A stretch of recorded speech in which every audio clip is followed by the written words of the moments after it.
Yeah. You want to like them, but you can't. Are you listening? What? Are you listening? Did you bring me on this show to insult me? Yeah. That's what I'm saying. That's what I'm trying to say. Yeah. Hey, y'all don't want it with us, man. You straight gangsters over here, Straight man. gangsters. Ah.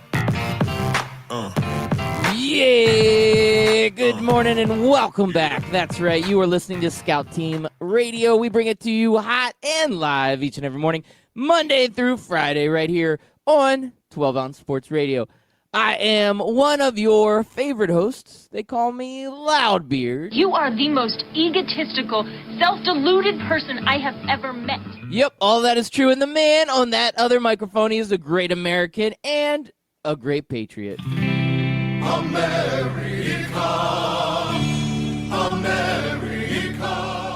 Yes, ladies and gentlemen, boys and girls, children of all ages. It is your boy, Chris America, coming to you live this Friday, 2019, September 27th. Doing it all backwards, Loudbeard. Just doing it all backwards. Just like the Green Bay Packers throwing it 4 times from the 1-yard line. Doing it all backwards. Yeah. Oof. We'll jump right into that, huh? I do have a confession, Chris America. I have to confess something. These to are you. my confessions. Like Usher confessions? Or Yeah. like Weird Al confessions? I don't know. I was sitting here thinking, man, Chris America hasn't forgotten to turn on his mic all week. I said, it's Friday. This has got to be the day. So in my mind, was already prepared for you to forget to turn on your microphone and there to be a pause. I was ready for it. Or at and least to get the date wrong. something. Yeah. And No, man, I nailed it. you nailed everything. I'm actually taken back a little bit. I don't even know how to describe my feelings right now. Well, what I have to say to that is baby got back. Well, I'm glad you said that because that makes me feel a little bit better. And you're talking about Aaron Rodgers, right? Aaron Rodgers, the Green Bay Packers. We mentioned that Eagles team. They had to get a win last night. They got the win. Yep, and this is the Eagles team that their record wasn't really identifying how good this team was. They've had some tough losses, not by a lot of points, and you were looking at their schedule thinking, okay, they lost two tough games, and the only game they won was against the Redskins, and they're 0-3, so that wasn't even really that good of a win. So what are the Eagles? Well, last night on the big spotlight, up against a very tough opponent in a 3-0 Green Bay Packers in Lambeau Field, or at Lambeau Field, they come out with a win. That was a huge win last night, and you got to see a whole lot of dramatics, and this was the thrilling game that we've been waiting for. These Thursday night games are starting to be a little bit better than the Monday night football games, aren't they? Yeah, but we kind of talked about how the schedule shapes up for that. That ESPN's getting screwed over with their scheduling. And you know what else we talked about? We talked about how the Packers are winning. They're 3-0, but Aaron Rodgers is very quiet. He's not his typical Aaron Rodgers self. Last night, Aaron Rodgers, his typical Aaron Rodgers self, throwing the ball 53 times, 422 yards, still comes up to a loss to a Carson Wentz who just had an okay game. I mean, he threw 3 touchdown passes. Don't get me wrong. That's great. But he only threw the ball 27 times for 160 yards. Yeah, and watching this game, it was just an interesting dynamic. I mean, the Eagles, they jumped on opportunities. There was a nice strip sack towards the end of the first half that the Eagles got a short field on, and they capitalized on it. Now, Aaron Rodgers did what we all know Aaron Rodgers can do, and he drives his Packers back to score in the final 50 seconds of the game, which that was thrilling. 50 seconds of the half. And that was thrilling. We were excited about that. It's 21-20 going into the half. And then the second half didn't disappoint. These teams battled back and forth. And Aaron Rodgers had a chance at the end to win it. And interception in the end zone. So we look at this and we wonder, what is it that these Green Bay Packers are? Because Aaron Rodgers put together a pretty nice game. And the Eagles, their offense didn't have to do a whole lot. And the Eagles still get a victory on their home field. Yeah, 34-27. We mentioned how good the Packers defense is. I don't know what happened to it last night. Maybe it was all those turnovers you talked about. Yeah, yeah. I don't know what the challenge there was for the Green Bay Packers defense. You're kind of hoping that this Packers defense, the one that the first 3 games of the season were like, oh, this is a really good defense. But we look back and they were playing against the Bears where Mitchell Trubisky looked terrible. So maybe the defense looked better because of the opponents they were going against, or maybe the defense is that good and they were just put in tough spots last night when you have situations where, you have a short field. But I will say the Eagles did a very good game plan. They didn't throw the ball that much. Carson Wentz did just have an okay game because they focused on the run game. They realized that the Packers' the Packers' weakness was against the run. Their strength is the secondary. Their strength is all those cornerbacks they've drafted over the last 10 years, 3 or 4 cornerbacks every draft. They have finally gotten a really stout secondary. They've got the right pieces in place there. It's now that running game that they struggle against. And a guy like Miles Sanders last night has a big game. Jordan Howard has a big game. Jordan Howard has 3 touchdowns against this defense. So that's where the weakness lies for the Green Bay Packers. Teams that come in and think they're going to throw the ball all over this team, they're mistaken. But it's the teams that come in and can run the ball effectively that really focus on putting the run game at the forefront. Those are the teams that are going to have success against this defense unless they figure out a way to shore it up. Well, like I said, I'm glad to see the Eagles turned it around because I know they couldn't have gone down 1-3. That would have just been awful for them. Yeah, that would have been tough. And looking in their division, they're not really looking over their shoulder worried about the Giants or the Redskins, right? It's they got to stay pace with the Cowboys. And falling down 1-3, you're not keeping pace with the Cowboys. So sitting at 2-2, you're still within, reach, and you know that you're going to be able to hang because you're going to have a couple battles up against that Cowboys team. So that's the team that you got to shoot for. So you got to stay competitive and you got to be in it. And last night, that's what they did. They showed that this is still a team that's got fight and a team that we can't count out. So the Eagles are going to be competitive down the stretch as the season starts really progressing. Well, Lavir, we talked a lot about the Green Bay Packers defense, right? Yep. Well, in Indiana, there's a school district trying to play defense against 5th graders from dating, and they banned dating for 5th graders within their school district. They say too many broken hearts in their elementary schools. So now, no more dating. They sent letters home telling all parents to end the relationships. I feel like this is Footloose all over again. Yeah, let's kick off your Sunday shoes. I don't know that this is a good idea because why is the school getting involved with this? But at the same time, I will say the emotional intelligence level of a 5th grader, it really isn't ready to be dating, quote unquote. I mean, I feel like kids can, at that age, they start to really mature and they don't know how to handle themselves. And sometimes kids can get mean, and sometimes you can run into bullying, and you can run into those things. So maybe the dating aspect of it created more animosity in the school.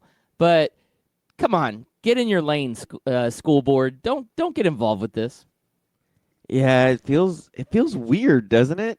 If you got a letter coming home saying for your daughter, all 6th graders are banned from dating, 7th and 8th grade, it's cool, but 6th graders can't have it. Yeah, I don't. Yeah, that's one of those letters I'd take up, crumple up, and throw in the trash and be like, okay, they tried. Yeah. So they have until Tuesday or Wednesday to make sure all relationships have ended. All right. Well, okay. We'll have to have a follow-up story next week to see how this goes. I just don't know how they're going to police it. You're not going to be able to police it. I think it's a half-hearted effort to just say it so that maybe they've had too many kids that are really upset, crying, running to the clinic, can't handle working with the other kids anymore because of just dissension, And I think social media may have a part to that too. Kids at that age start not all of them. Some parents police it better than others. Some of them start getting social media accounts. And I think that's where things get challenging, right? Like, I was dating little Sally Sue, and all of a sudden she's got a picture on her Instagram page of her and little Billy Bob. I'm devastated. I'm never going back to school again. So the letter says, at this age, children are dating. This is what I don't get. How do fifth graders date? I don't understand. But children are dating and breaking up within days of each other. Yes, that's what you do. This leads to too many broken hearts, which carries over into the classroom. To combat students having broken hearts, we've implemented a zero dating policy.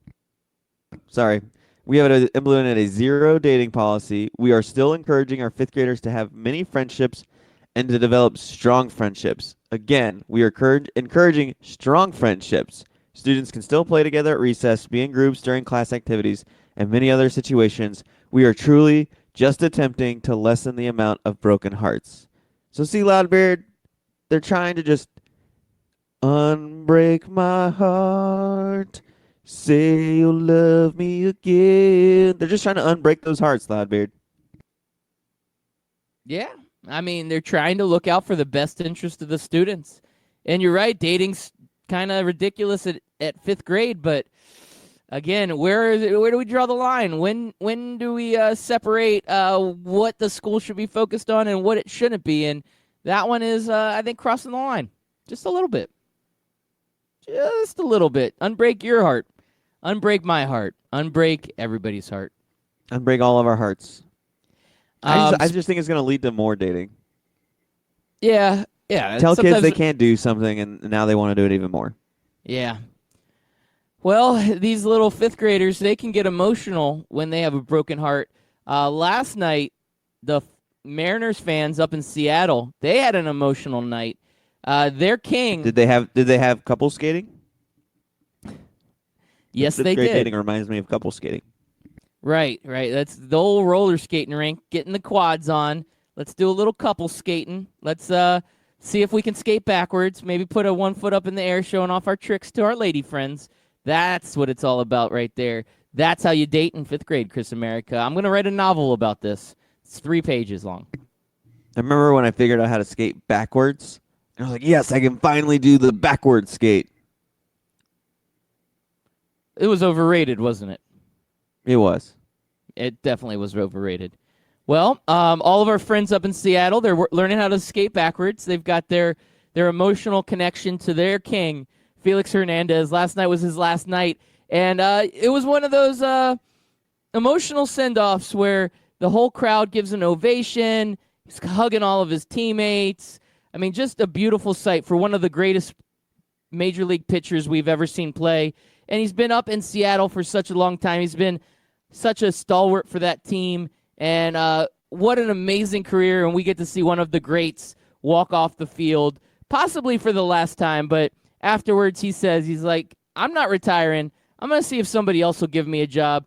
Just his last season in Seattle after what I said was a absolute stellar career. So that was emotional. Hopefully there's no broken hearts in Seattle tonight. Yeah, we don't want anybody to be sleepless in Seattle. Ooh, I see what you did there. I'm I see what full you of did them there. today. Yes, Sleepless in Seattle. I mean, that's one of those Is that kind your of favorite Meg emotional- Ryan movie? Yeah. Now would Meg Should Ryan we do a be Meg Ryan movie draft? Yeah, we should. We should. Now, if you've been tuning in all week long, we've been talking about this. Meg Ryan, she's a comedic actress that got serious in her role for Sleepless in Seattle. Well, not too serious.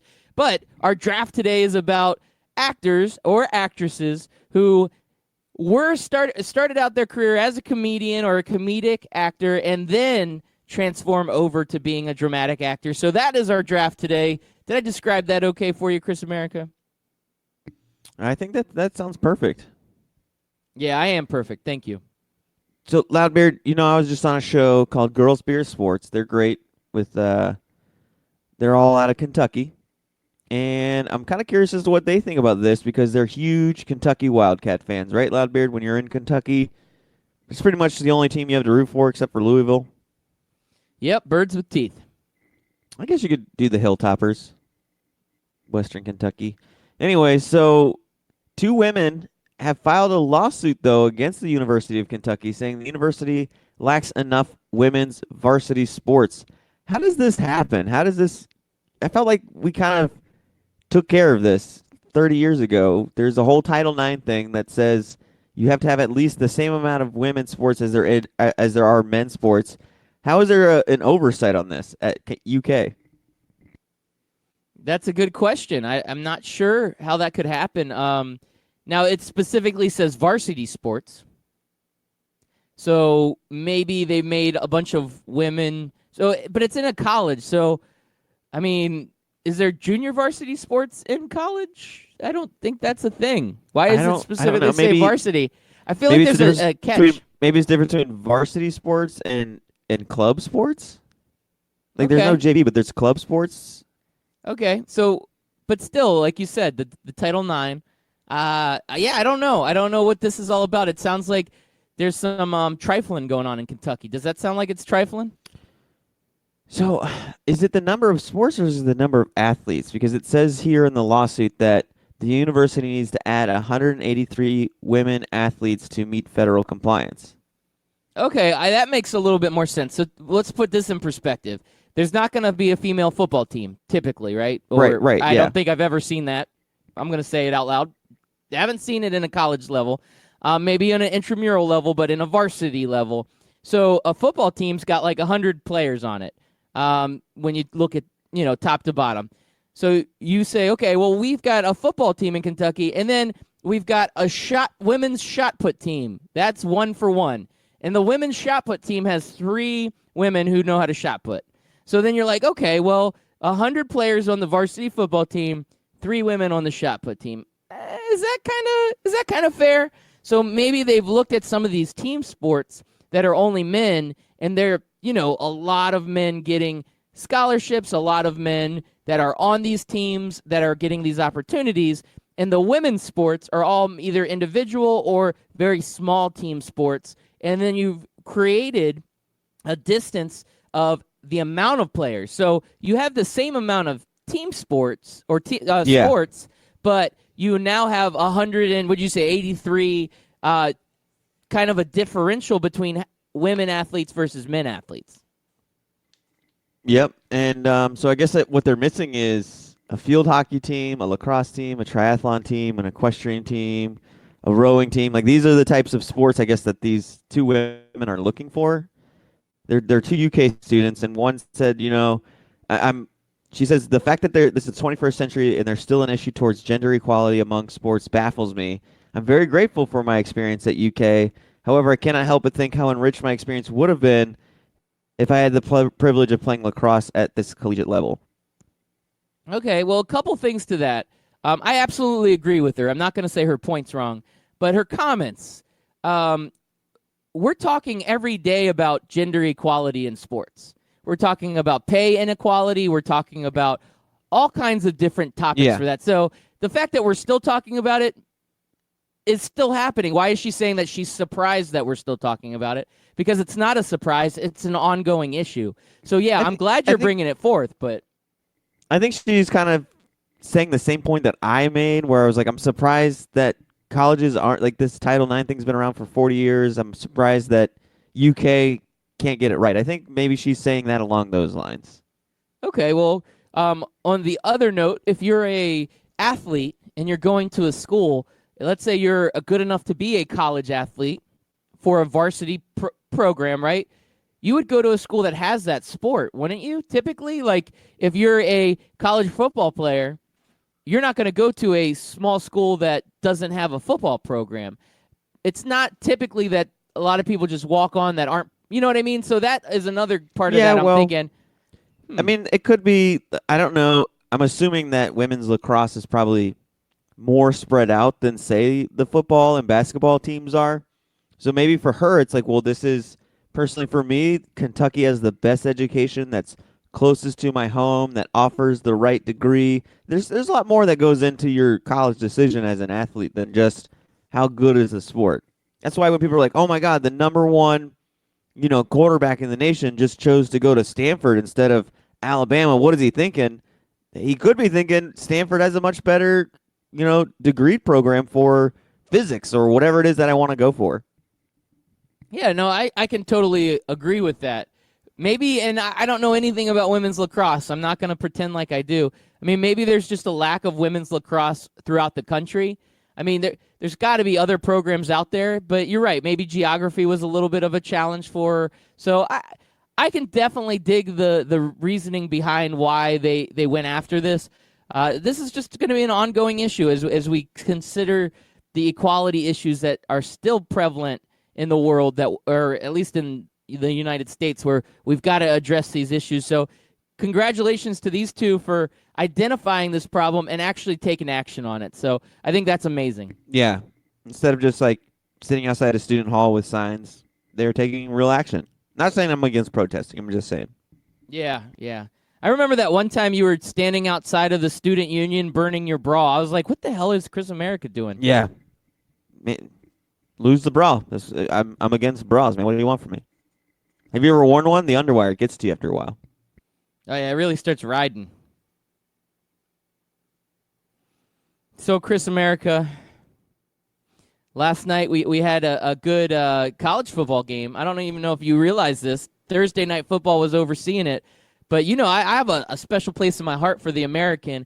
And a key matchup last night. Memphis at 3-0 going up against Navy at 2-0. Great game. I was kind of flipping back and forth between this and the Eagles-Packers game. And Memphis, they looked kind of a little sluggish at first. Navy was taking it to them. Navy had a 6-point lead at halftime. I thought Navy was going to swing out the upset, but Memphis comes through with a big win at the end. So Memphis, I think this might be a sneaky good team this year, Chris America. 4-0 sitting right now, and they got all kinds of potential. Yeah, Memphis had all they could handle from Navy last season where they lost. That triple option, man, it takes some getting adjusted and getting used to. And I guess it took Memphis 6 quarters to get used to it because they had a whole game last year and a half this year to figure it out. And then they did. So they go on a 21-3 score in half, and that's enough to give them a 35-23 win. Now, does Memphis get ranked? Because they're 4-0, they're in the American. Do you think pollsters see teams like Memphis, who doesn't have the longevity of like the 3 seasons that UCF had, right? But Memphis has always been good. They've always been a solid team. Do you think it's time we stop thinking about what a team did last year or the year before that and just rank them solely off of what they're doing this year? Yeah, that's a novel idea. It's not going to happen. And I've seen this. I think you commented on a tweet about this where somebody actually took a chance, right? They went out on a limb and said, this is my poll. This is who I think should be number one based on this year alone. And it looks 1,000 times different than anybody else's polls because we're basing Alabama and Clemson what they did last year, not what they're doing this year, right? I mean, what they did this year is great because they're undefeated, but they're not playing anybody of real merit, right? So we're changing that the way we look at it we're just looking at this season. It should be that way. There's 100% reason. There's 1,000 reasons why it should be that way. It just, I guess we've always done it the other way, and it's always going to be where we look at prior performance when we make these polls. Yeah, and the comment I made is because it was a Paul Feinbaum tweet saying, this guy has a unique way of doing polls. And I'm like, that shouldn't be unique. That's the way every single sport does their rankings and does things. Like, we don't sit there and look at each NFL season and go, well, I think the Eagles at 1-2, they're still a Super Bowl contending team because they won the Super Bowl 2 years ago. You might say, all right, the Eagles got a slow start. I know they've won before, but maybe they can turn around. But nobody's going to sit there and say right now that the Eagles are a top 5 team at 1-2. Nope. So it's just, or like next year, we're all going to jump off of that Golden State's going to definitely win at bandwagon because their team changed. It's a different league now. It is a different league, and it is a unique way at looking things because it is not what the norm is. It's not what we do now, and it is kind of absurd that Paul Feinbaum points out and says it's unique, but it is crazy that we look at past performance so heavily, and I think it's because it's a short season. A lot of these teams don't play each other, right? We talk about the top 25. Or they just don't play anybody. Right. I mean, like, for example, there's a team in Gainesville that's going to be playing Towson this week. I didn't even know Towson had a football team, Chris America. Yep, that they do. They have a football team. And this is it's honestly, it was like, it's been a weird season because it's like, all right, we got Miami to start the season, I can watch. And then it was Middle Tennessee State. I was like, okay, I don't really have to watch it. And then Kentucky comes up, and I'm like, okay, Kentucky beat us last year. That's going to be a great game. And now it's back to Towson, and it's back to me going, all right, I guess I don't need to really like pay that much attention to the game this year. And if I do, it's just a boring game. Yeah. Those are tough games, man. I hate seeing those on the schedule, and I guess every team does it. I mean, pick on your Gators a little bit, but, it's not like Alabama's not playing cupcake teams. It's all of these top programs. I mean, they want kind of that built-in bye week, basically, is what they want. Every once in a while you'll see a major program get upset by doing that, but it's very rare. It's very, very rare. You're not going to get upset by a Rice or a Towson or a Citadel, not typically. It is like a 99.9% probability that Florida cruises on this one. Yeah, and so the way that college football championship is set up, it promotes this idea. It encourages it. Hey, just set up some really cupcake out of conference schedules because we've labeled your conference as Power 5 and your schedule against your Power 5 conference is good enough to get you in. We're not going to punish you for scheduling a Towson or anything like that because you play LSU. Yeah, absolutely. And not to get off of your point here, but we did have a tweet come in. This is coming in hot from Mike Berlon. Mike, thank you so much for tweeting in. Again, all of our listeners out there, if you want to interact with us, make sure you hit us up at Scout Team Radio on Twitter. We will read your tweets on the air. He says Memphis's first TD run to answer that first Navy touchdown was the thing of absolute beauty.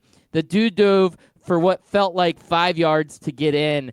Yeah, I mean, these are some high-quality players. I'm telling you, you don't lose a lot when you look at the American. The American can hang with these Power 5 teams. And I did not see this play specifically, but I think I'm going to have to go back and watch the film because I love a good football play.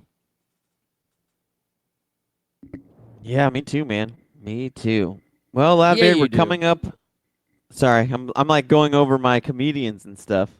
Oh, are you? You're focusing. That's okay. I can carry you for 3 minutes so that you can you're catch up. fine. You're fine. No, that's kind of why I like, zoned out for a second. It's because I was just going over my list, and I'm just hoping that you have a separate list for me because I'm seeing a lot more comedians than I originally thought. Okay. Yeah, this will be pretty interesting. Now, Shakira and J-Lo, they have been announced as the Super Bowl halftime show.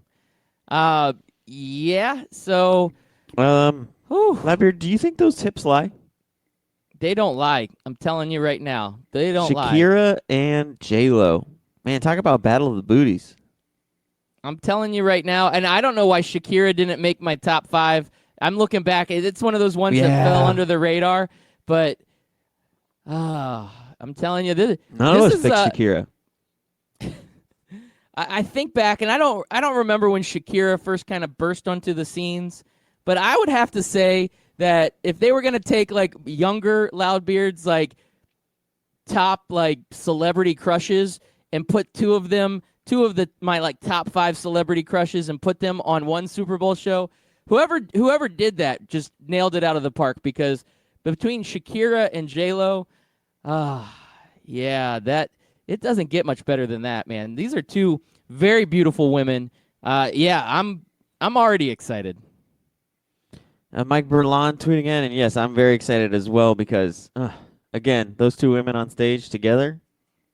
You think we're gonna get like a Madonna, Britney Spears type kiss like we got back at the MTV Movie Awards, or do you think that's too edgy for the NFL? I don't think we're gonna get that out of these two. That doesn't sound like their MO. But I have remember how much of a deal that was made. Yeah, I know. That's crazy. I do think we're getting a lot of booty shaking, though, and that to me Yeah. is all right It's in my fine, book. fine and dandy. Not just dandy, not just fine. Fine and dandy. Well, Mike Berlon tweets in, next week is apparently Cincinnati versus Orlando. We got FC Cincy versus Orlando Soccer on Sunday. And then UCF on Friday night plays Cincinnati, the Bearcats. What type of bets are we doing, Loudbeard? Maybe we'll find out on the other side of the break.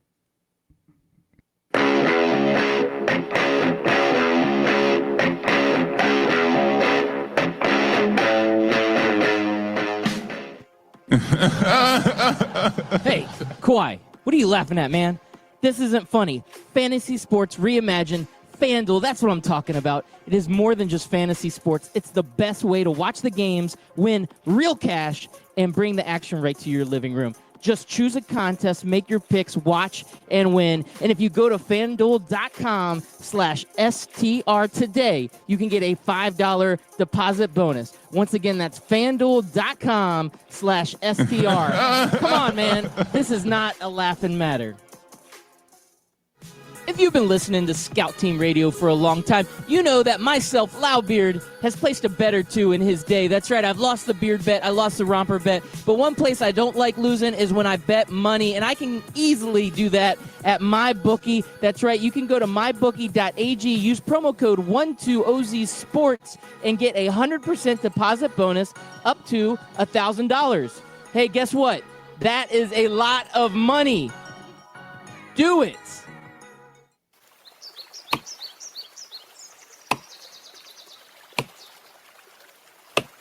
When I'm working hard, I build up a thirst for sports. That's when I grab a cold 12-ounce sports radio.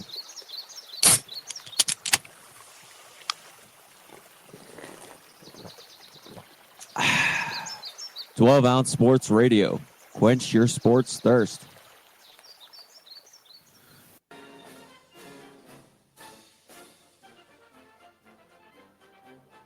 Hey everybody, it's your favorite Patriot, Chris America, and I want you to listen every single weekday, Monday through Friday, 6 a.m. to 7 a.m., and on replays from 11 a.m. to noon of Scout Team Sports. Listen, George Washington did not cross over the ocean blue in 1492 to defeat the Nazis, so you can listen to the same tired national clickbait sports stories. So once again, tune in to us every single morning, 6 a.m. to 7 a.m., and then we replay from 11 to noon.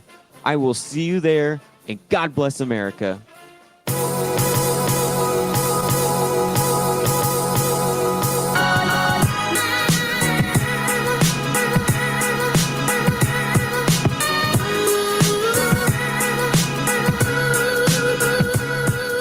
Welcome back. Thank you all for listening in. We appreciate it. Once again, we are Scout Team Radio. We bring it to you hot and live each and every morning, Monday through Friday, 6 a.m. right here on 12-Ounce Sports Radio. We also have a replay that comes on later in the day, typically on at 11. Check that out. Everything should be all good with that. Today, technical difficulties yesterday. I'm embarrassed. Don't want to talk about it. Thank you all. We appreciate it. We're on 12-Ounce Sports Radio. We're also on the Full Press Radio Network and the Barn Burner Radio Network. We're everywhere, kind of a big deal. If you don't catch us live, make sure you download that podcast. That podcast comes on Apple Podcasts, Spotify Podcasts, Google Play, anywhere you find a podcast, go ahead and download it. You can find it anywhere and everywhere. And lastly, like I said earlier in the show, make sure you're hitting us up on Twitter at Scout Team Radio. We will take your tweets. We will read them on the air. We already got hot bets coming in from Mike Berlon, and we'll find out what those are here in just a few minutes. Yes, that's kind of all I got on that intro or back into the show. Go. But we got a hot fantasy football draft today, right? Or hot fantasy draft, not football. So hot. It's like Hansel. So, Loudbeard, should we do individual bets on individual games or both games? Because if it goes tie, then what do we do? Do we both lose? Kind of like nobody likes to tie with the soccer thing? Yeah, I think this is something we're going to have to think about over the weekend and then maybe reconvene on. But I will say that doing two separate bets is the way to go. They're each going to be individual. I think so, too. So I'm feeling pretty good about that UCF UC one. Yeah, Mike Berlon, I don't know if you want to take that heat, but It could be kind of a letdown game. I mean, I know though, for Orlando UCF. Soccer's not great, but FC Cincy's really bad. That's actually a good question. Which two teams are closer, FC Cincy and Orlando City, or UC and UCF? Yeah, I don't. It actually could end up being a great bet. So let's brainstorm on that one. All right. Let's not involve Mia Khalifa in this one. I think Mike's already kind of wore out that welcome. We can come up with something good. So we're gonna come up with a good bet, and we're gonna have fun with it, and we'll do that. We'll come up with it this weekend. We'll bring it back to you Monday morning.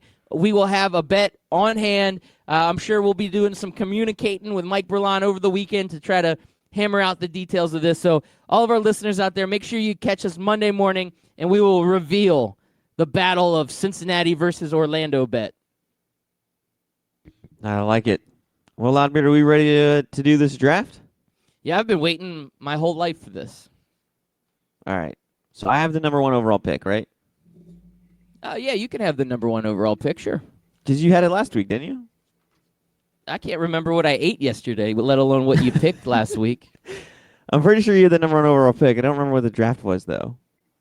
But I do remember you having the number 1 overall pick. What was the draft? I have no idea. Me that I don't remember what the draft was. All right, so I know you did have the number 1 overall draft because I made the poll on Twitter, and I remember putting your name up top, starting out with your list. So we will go for my number 1 overall pick. I'm gonna go with my favorite man, Robin Williams. Always tugged at the funny bone and the heartstrings all at the same time. Robin Williams doesn't get any better than that as far as comedian turned serious actor, or just did some really serious roles. Oh, that's a quality pick there. You can't go wrong with Robin Williams. Good Will Hunting, Dead Poet Society. He did some really good dramatic work on top of all of his great comedies. Mrs. Doubtfire, Mork and Mindy, all the classic Robin Williams stuff. So quality pick there, Chris America. I'll let you have Robin Williams with your first overall pick. I guess I'll allow it.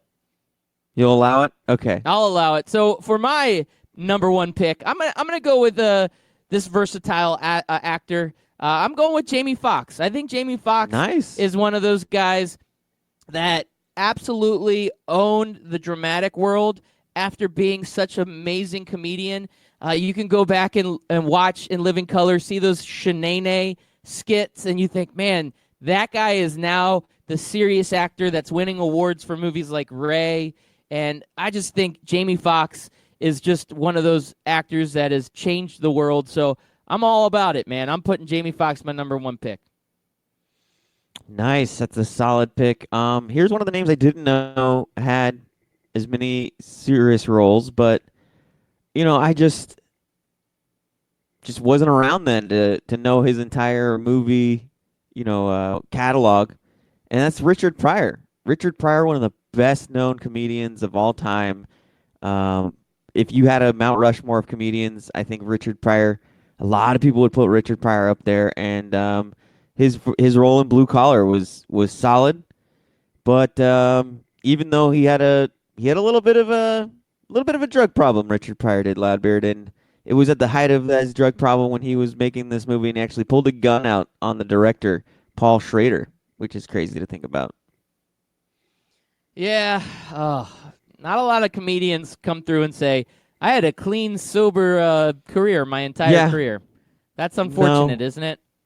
A lot of comedians have traumatic pasts, or they have some sort of depression and anxiety, mental illness, and comedy is their first coping mechanism. You know what I mean?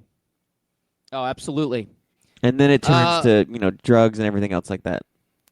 All right, so if you're going the Mount Rushmore of comedians, I think I'm going to have to battle that with another actor who is on the Mount Rushmore of comedians. At least could be considered to be in that wheelhouse. I feel like I know where you're going, and it upsets me. But go ahead. I'm going Eddie Murphy. Oh, okay, Eddie Murphy. good. That's not the one you're thinking of, huh? No, that's not where I thought you were going. But Eddie Murphy's a good choice. What series roles was Eddie Murphy in? Eddie Murphy was in Dreamgirls. Very serious role in Dreamgirls. I didn't see killed that it. Yes, Dreamgirls is a fantastic movie. He killed it in that. he doesn't have as many dramatic roles, but he's got a couple sprinkled in there, and he can be kind of crazy looking serious guy. So I'll take it. Eddie Murphy. All right, it's a good solid pick. Here's where I thought you were going because I know you're a huge Ghostbusters fan. I know you're a big Caddyshack fan, and I think you're like me. You could take or leave Groundhog Day. It's a fun movie, but it's a movie that you're not going to go out of your way to watch it. But if you're flipping through channels on Groundhog Day and you see it on, you'll probably put the remote down, right? Damn it. Yeah, I'm going Bill Murray. Bill Murray. That's who I thought you were going with. I thought you were going with Bill Murray. Didn't see Eddie Murphy. That is a solid pick. But, yeah, Bill Murray. That's who I'm going with my third overall pick. Damn it. Yeah, I really like that. That one hurts Bill you a little Murray bit, pick. didn't it? Yeah. And honestly, that's why I thought you were going with him because I know how much you love Bill Murray. Yeah, I actually probably would have gone Bill Murray, but I swerved a little bit because you went Richard Pryor. I was like, oh, I think I feel like I got to go like against Richard Pryor, and yeah, I went that route. All right, looking down my list, I'm gonna swerve in a different direction. This is maybe not a Mount Rushmore type actor, but I think this is an actor that doesn't get enough credit for what he deserves. One of his key comedic roles was in the movie White Girls. Fantastic movie there. Yep. Also, Roots from In Living Color. I don't know what it is, but I loved In Living Color. A lot of great comedians coming from that show. But Marlon Wayans, I don't know if you've ever seen this movie from the early 2000s, but Requiem for a Dream. Marlon Wayans plays God, a that is super an amazing serious movie. And yes, he Marlon kills Wayans. Oh, you broke my heart, man. I know That hurts me just as one. much as Bill Murray hurt you. Yeah, you like that one, don't you? Yeah, I do. All right, let's see here. All right, so I think I'm going to do it. I think I'm going to go with my boy. I'm going to go with my boy, Ryan Reynolds. Oh, Now, he wasn't a stand-up comedian, but he was a comedic actor, and I went back to double-check to make sure. And yes, I mean, he really got it. Like, when you really first noticed Ryan Reynolds, it was two guys, a girl, and a pizza place. I can't believe I forgot about that show. But that was a good show, had a good three-season run. That's when Ryan Reynolds hit the scene, and then he was the only person, I believe, from that show that took off to the career that he had. He was in Van Wilder. After that, he was in Scrubs, Foolproof, Harold Kumar, go to White Castle, and then he starts getting a little serious, Loudbeard. Now, do you consider going to horror to be serious or going to, let's say, comic book movies to be serious? It just depends Just on the not movie. comedy. But just not comedy, though, right? So after that, he was in, where did I just lost my, he was in Blade Trinity. I think he was the bad guy in that movie, right? No, he was a good guy. Oh, He was okay. like one of Blade's sidekicks. I gotcha. He He was in the Amityville Horror. He was in the Yep. Amityville Horror. Did you see that one? I didn't, but I know the premise.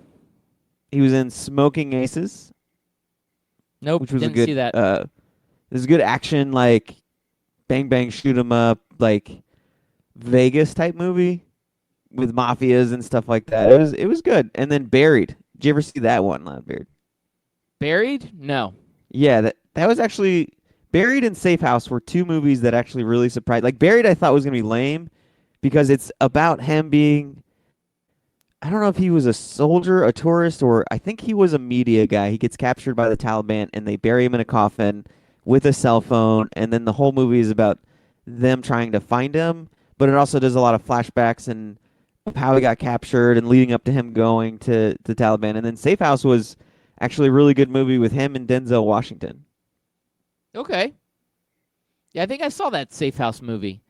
Yeah, I did see Safe House. That was a pretty quality one. You know what? Ryan Reynolds has been in a lot more movies than you realize. He's one of those guys that's very versatile. Oh, yeah. He was awesome in Ted. Was he in Ted? Yeah, he had a little cameo. Oh, okay. But then then I think That he is a makes lot out- of his stuff.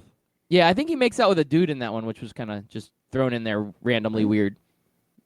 Oh, he's gonna be in Clue.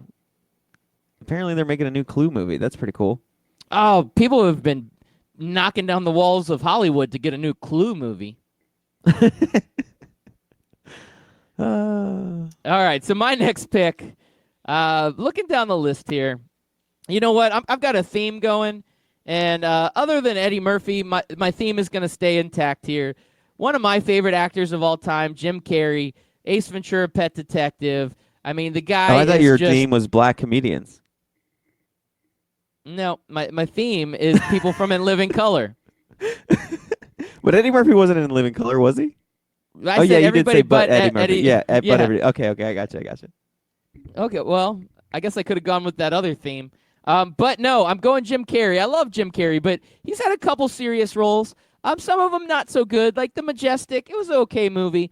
But Eternal Sunshine in the Spotless Mind, Truman Show, these are movies that Yeah. really kind of accentuated what Jim Carrey really can do as a dramatic actor. So I'm going Jim Carrey. All right, that leaves me with the fifth pick, right? That does leave you I with always number feel- 5. I always feel like, you get down to your fifth pick and there's nothing left, but I still feel like there's still a pretty big bag of comedians that we could choose from, and I feel still pretty good about it. So I'm gonna go back to old school again. I started off old school, went to new school. Now I'm going back to old school. I'm gonna go with Steve Martin. I think a lot of people love Steve Martin comedy. Not as much as we used to, but Steve Martin still holds a place in a lot of people's hearts. Not mine, but I know a lot of people still love Steve Martin, and he doesn't match up well with the rest of my list, but I think other people would put him number one. All right. I like it. You've got a quality list there. It's pretty solid. I can't say anything bad about it. So I've got to finish my list off strong. Something that we're missing. We're missing some women on this one, and I've got one in mind, but I don't know if she's better than some of these others I have on my list. So I'm missing out. I'm sorry. We might get sued by students in Kentucky because our list isn't diversified. So I apologize to you, America. I apologize to all of our listeners out there. But I'm going to go Steve Carell. I love Steve Carell. I love him from Okay. The Office. Yeah, that's a solid. Yep. Yep, he's everywhere. But his role in The Big Short was absolutely amazing, which that is such a good movie. I don't know if you've ever had a chance to see it, but it's No, I'm gonna have to about watch it. it's about the financial crisis that happened in 2008 and kind of the mortgage issues that were going on. But Steve Carell plays a really quality role in that. And then there's a new movie that came out recently. It's called Foxcatcher. I haven't seen it, but he's got a lot of accolades for that. So It we'll looks see. it looks good, but it looks weird all at the same time. It's the one where he builds like a little town and they all come to life or something. Oh, that's not Foxcatcher. That one's called something else. That's called because I saw it on HBO the other day and I wanted to watch it. It's called something the town of Naman or something. I don't know. I'm guessing Oh, now. okay, yeah. I think I gotcha. Foxcatcher might be something different.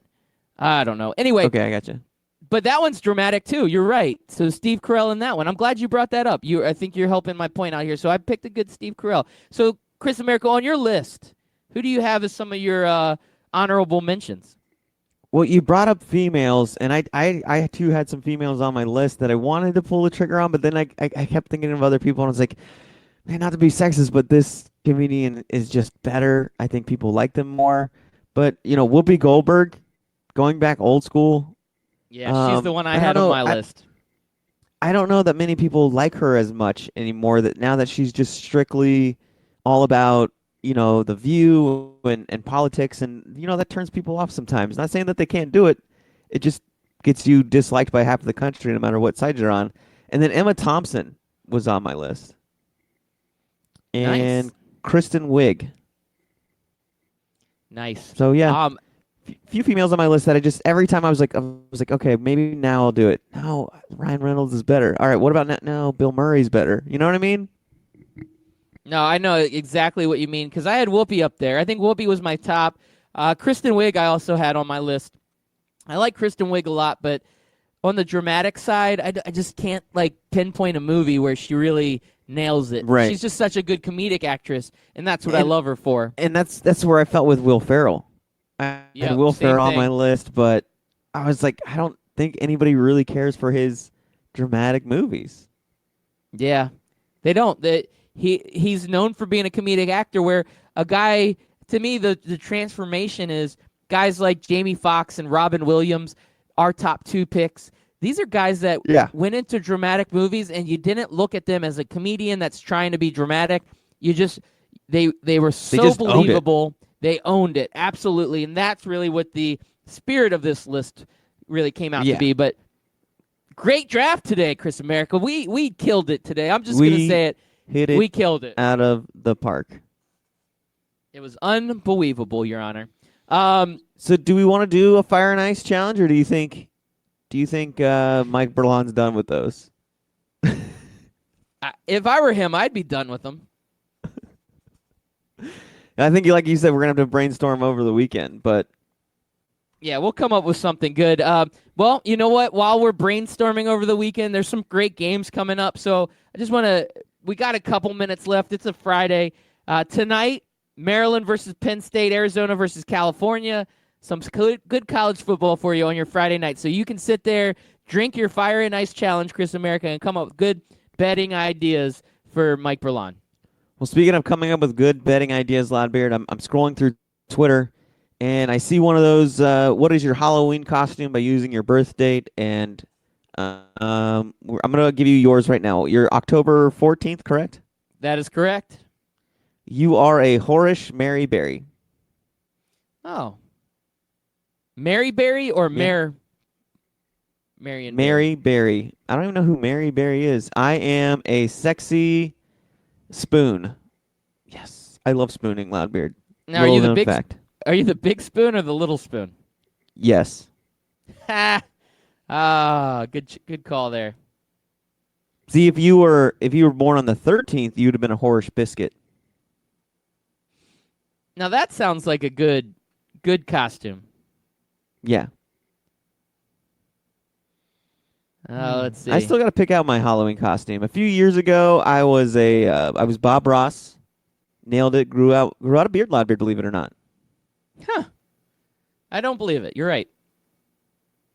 Is there any video evidence of you having a beard? You know, I think we took a few photos, but who knows where they are now. So Mike Berlon's tweeting in. Apparently the Cincinnati Orlando City game is this Sunday. So I guess Yeah. we can't wait till Monday to set up that. But I will say that he is all about the fire and ice for that one. Man, he must really like that Smirnoff Ice stuff. He seems like Well, he let's really make likes it a little bit more Florida eccentric. What can we do with orange juice? Oh God. Is there an orange Smirnoff Ice? Although he had a hard time just finding any Smirnoff Ice, so We could do we could chug the Bud Light Orange. oh, there we go, Bud Light Orange Chug, and you chase it with Fireball. Yeah, Why I did don't we know go how with that Fireball? Oh, works. because the hell is real. The hell is real sign. That's why we went with Fireball. Yeah, we're Is- terrible about Is coming up with chugging a bets. Bud Light Orange really a punishment? I don't know. I've never had one. It might be. We'll Might come up not with be. something before Sunday. We'll get it up on Twitter, and then we'll tell everybody about it. But Ladber, looking at this costume list, you know how you were a couple's costume with Mrs. Ladbeard before? Yep, I do kind of remember that So- vaguely. So one of the costume ideas on here is immigrant, and the other one is Donald Trump. Would it be in poor taste to, as a couple, go as Donald Trump and an immigrant? Probably. But it'd be funny. It would be funny. I'm all about the funny. One of them is Facebook. That's stupid. Oh God, I know. I've seen that. That seems like that's been going on for about 10 years now. Come on, Yeah. come up with a new shtick. A house brick? What the hell is a house brick? A brick house, man. Yeah, get She's it a right. brick. House. Now Man, meat I pie. can't That's sing. something. That's something. Yummy pie. Meat pie. Meat pie. Mm-hmm. Okay. Are you the meat or are you the pie? Guess you'll have to tune in Monday morning to find out. Great show, man. Have a good weekend, everybody. Make sure you look at us for Twitter at Scout Team Radio. Cast your vote. Who's got the best draft? Peace. Peace.